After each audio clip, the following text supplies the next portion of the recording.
अस्सलाम वालेकुम। तो आज हम लोग शुरू करने लगे हैं यूरिनरी सिस्टम की डेवलपमेंट। ठीक है, तो सबसे पहले यूरिनरी सिस्टम की डेवलपमेंट से पहले हम थोड़ा जनरल एम्ब्रियोलॉजी का ओवरव्यू लेंगे ताकि हमें इसके समझने में आसानी हो कि डेवलपमेंट का प्रोसेस हो कैसे रहा है। ये जो हमारे पास हो क्या है, ये एमनियन कैविटी होती है एम्ब्रियो के अंदर। एमनियन कैविटी का जो फ्लोर होता है वो है एक्टोडर्म। ठीक है, और हमारे पास यॉर्क सैक होता है और यॉर्क सैक के रूप में क्या है, एंडोडर्म। हमारे पास एम्ब्रियो में कितनी लेयर्स थी, 3 तरह की लेयर थी, एंडोडर्म, एक्टोडर्म, और इन दोनों के दरमियान में जो लेयर होती है वो होती है मेसोडर्म। अब हमारे पास जो मेसोडर्म थी ना, अब यहाँ पे दरमियान में हमारे पास प्रेजेंट है ये ग्रे वाला, दैट इज़ नोटोकॉर्ड, और उसके ऊपर है न्यूरल प्लेट।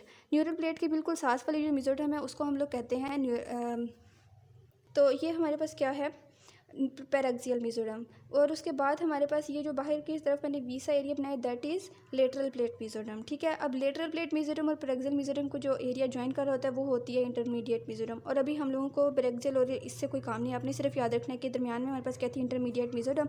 और इंटरमीडिएट जो मेसोडर्म है इसी ने हमारे पास यूरोजेनिटल सिस्टम के सारे ऑर्गन्स बनाने हैं।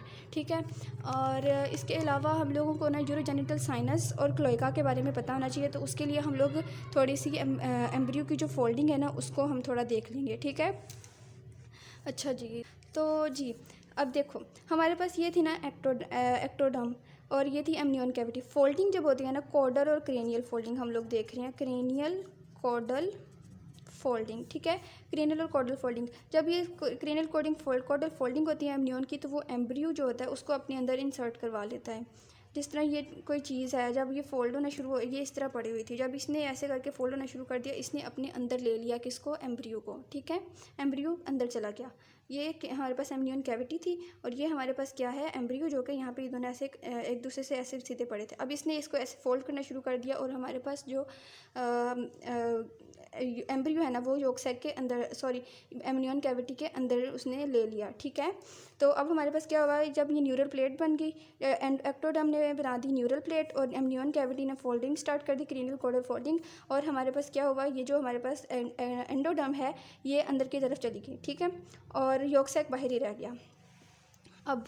ठीक है, तो अब क्या हुआ, ये हमारे पास एमनियन कैविटी, ऊपर न्यूरल प्लेट, और ये हमारे पास जो एंडोडर्म है उसने बना लिया प्रिमिटिव गट। फोल्डिंग इस तरीके से करेगी और ये बना लेगी प्रिमिटिव गट, और यॉर्क सैक बाहर आ जाएगा। यॉर्क सैक और प्रिमिटिव गट को जो चीज़ ज्वाइन कर रही है वो है विटेलाइन डक्ट। ठीक है, ये है विटेलाइन डक्ट, इसका क्या नाम है, विटेलाइन डक्ट।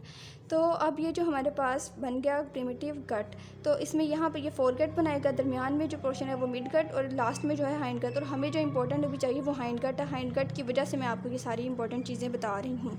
ठीक है, उसके बाद क्या हुआ, अब मैं इसी को 90 डिग्री रोटेट करके देख रही हूँ। इसको हमने 90 डिग्री रोटेट कर लिया और ये हमारे पास बाहर की तरफ थी एमनियन कैविटी। ठीक है, तो अब यहाँ पर जो हाइंड गट था ना, हाइंड गट ने यहाँ पे जो हाइंड गट का लास्ट पोर्शन होता है उसको हम लोग क्या कहते हैं, क्लोएका। और हाइंड गट ने क्या किया, हाइंड गट ने यहाँ पर एक बल्ज बना लिया और उसको हम लोग कहते हैं यूरोजेनिटल साइनस। और यूरोजेनिटल साइनस है जिससे हम ब्लेडर और यूरेथ्रा बनाएंगे बाद में। ठीक है, और ये बाहर की तरफ किससे कनेक्टेड हो गया, विद द फ्यूचर अम्बिलिकस। ये सारी चीज़ें मिलके क्या बनाएंगी, फ्यूचर अम्बिलिकस। ये अम्बिलिकल है ना, अम्बिलिकल यानी कि वो जो बेली बटन बाद में बन जाता है। तो यहाँ पर ये जो क्या है, ब्लेडर को और क्लोएका को समझ लो कि इसने किससे कनेक्ट, ब्लेडर को किससे कनेक्ट कर दिया, अम्बिलिकस से। ठीक है, इतनी बात हो गई।